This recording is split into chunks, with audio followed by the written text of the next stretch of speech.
Since I name myself the Trinket Mage and talk about how much I like goofy artifact commanders, especially in my Ranking Every Commander series, you should check that out, it's about time that I talk about my current artifact commander deck, and over the years I have built and played and tested many different artifact decks. But each time I eventually come back to my favorite, Tawnos, Urza's Apprentice, and also a hidden commander in the 99 that I'll get to later. So Tawnos is blue-red for a 1/3 human artificer with haste. You can pay blue-red, tap, copy target activated or triggered ability of an artifact you control. You may choose new targets for the copy. The haste here is really important. It lets you get in for damage super quick.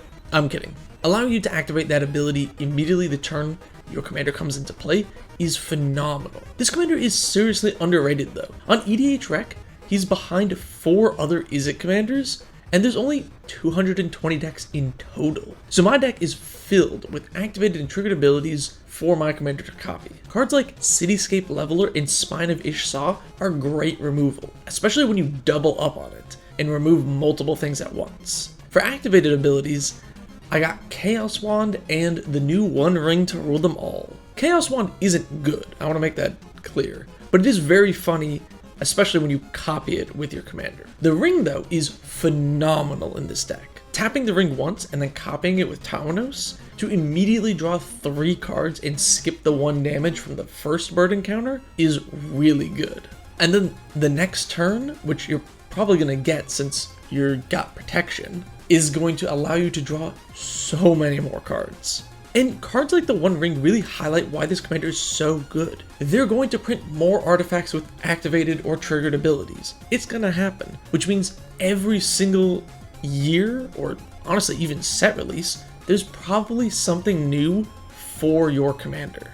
So I mentioned a second hidden commander in the 99, and that would be Salvaging Station. Although I have changed the actual commander of the deck over the years, every artifact deck has always been a Salvaging Station deck at its heart. This is one of my favorite cards of all time. Salvaging Station is a 6-mana artifact that has tap, return target non-creature artifact with mana value 1 or less from your graveyard to play. Also, whenever a creature is put into a graveyard from play, you may untap Salvaging Station. This is the engine of the deck because the rest of the deck is full of baubles to reanimate. Aether Spellbomb is the best one here since it can bounce creatures or draw cards if you need it. Being able to bounce a creature and then reanimate it every single turn with the station is super powerful defense that makes it really hard to be attacked. Pirate Spellbomb is another good one since it can shoot down small creatures, which then untaps the station, allowing you to repeat the process. And if you copy the Spellbomb's ability with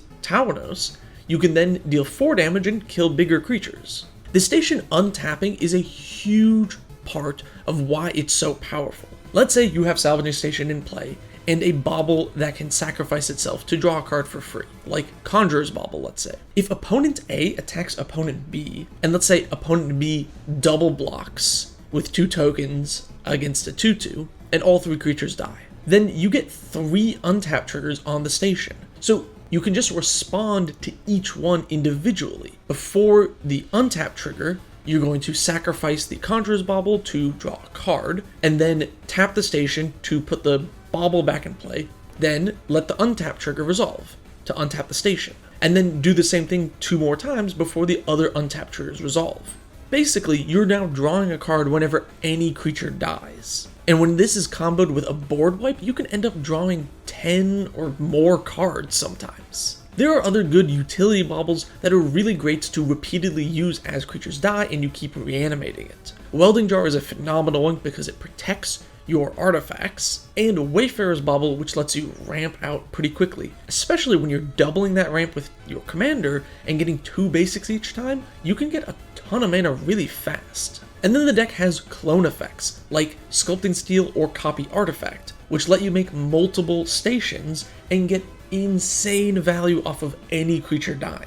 This deck also has a ton of tutors to find the station, because it's not in your command zone, you're gonna need to find it. Fabricate, Transmute Artifact are really great, and the deck also has obviously the Trinket Mage in it to tutor up those baubles. But there's another favorite card of mine, Artificer's Intuition. Blue and 1 for an enchantment, you can pay blue, discard an artifact from your hand to search your library for an artifact with converted mana cost 1 or less. This lets you search up baubles that you need by ditching artifacts and baubles that you don't need. And putting artifacts into the graveyard is great for this deck. There's tons of recursion, with cards like Trash for Treasure and Goblin Welder. Although honestly, I use Artificer's Intuition a lot to discard high mana cost artifacts to search up the artifact lands to help fix my mana if I had a greedy keep and ran out of lands. So after all that tutoring and card drawing, how do you actually win with this deck? Baubles don't really lower your opponent's life total, mostly. So there isn't a traditional combo this deck builds towards. I mean, theoretically, if your opponents had enough artifacts and enchantments, and you had Dockside with Aether Spellbomb, and Clock of Omens, and Salvaging Station, you could make infinite treasures. But honestly, that's not super realistic and would be kinda hard to put together. So there are a few other ways to finish the game. The closest thing to an actual combo this deck has is a Mindslaver lock. With Academy Ruins and Mindslaver, you can recast and play the same Mindslaver over and over again to keep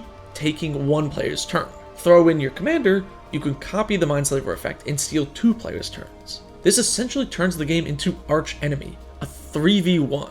Once that one player is knocked out, you basically win by just repeatedly taking over the other 2 players' turn.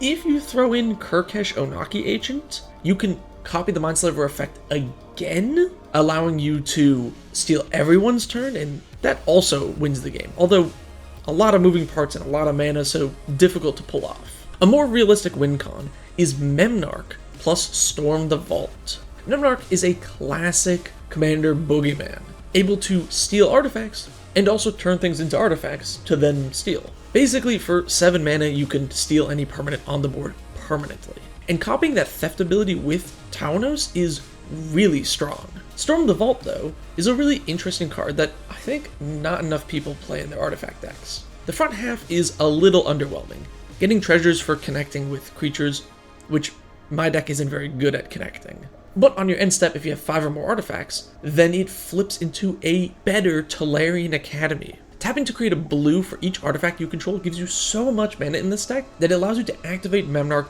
multiple times in a turn. And Memnarch steals artifacts, which then increases your artifact count, causing this to ramp up and up each turn. Another win con I like is Bosch plus Spine of Ish-Sa. So Bosch lets you fling artifacts at players for damage, and Spine will return itself to hand if it goes from the battlefield to the graveyard. So you can sack the Spine to deal 7 damage to any target, then recast the Spine to destroy any target. With Tawnos, you can either double the removal that the Spine does, or double the damage done by Bosch, and just dome someone for 14. Late game, this can grind your opponents out of the game. Repeated removal plus tons of damage will allow you to finish off most players. And that's most of the deck. I love this commander so much. Tawnos is super fun, and the effect is really unique. There's not too many other cards that let you copy triggered abilities of artifacts. I'm constantly swapping in and out different artifacts to copy different abilities. And although I hope I inspired some people to make a Tawnos deck, what I really want to sell you on is Salvaging Station. This card is amazing, it's so fun. I've played Salvaging Station as a hidden commander in so many different color combinations. And I'd encourage you to try the card out as well. If you add black with something like Mishra, you get Executioner's Capsule, which works really well since destroying a non-black creature will untap the station, allowing you to put the capsule back into play. If you add white and play something like Dina here, you get Dispeller's Capsule for added utility. And if you snipe an artifact or enchantment creature with the capsule, you can untap the station and get it back. You might think, oh, green isn't a good color for an artifact deck or a Salvaging Station deck, but you'd be wrong. If you play something like Ronos the Indomitable, who has Indestructible and Death Touch, you can use Triangle of War to repeatedly have Ronos fight other creatures, untapping the station each time and just destroying your opponent's boards. Plus, you get cards like Fangren Marauders to gain 5 life from each bauble getting sacrificed. That's all I gotta say about Salvaging Station and Tawnos. Let me know what you think about this deck in the comments below. I've linked a Moxfield link to the deck as well if you want to check out the full list. Let me know if you have any suggestions for Salvaging Station decks as well. Thank you so very much for watching. Subscribe for more.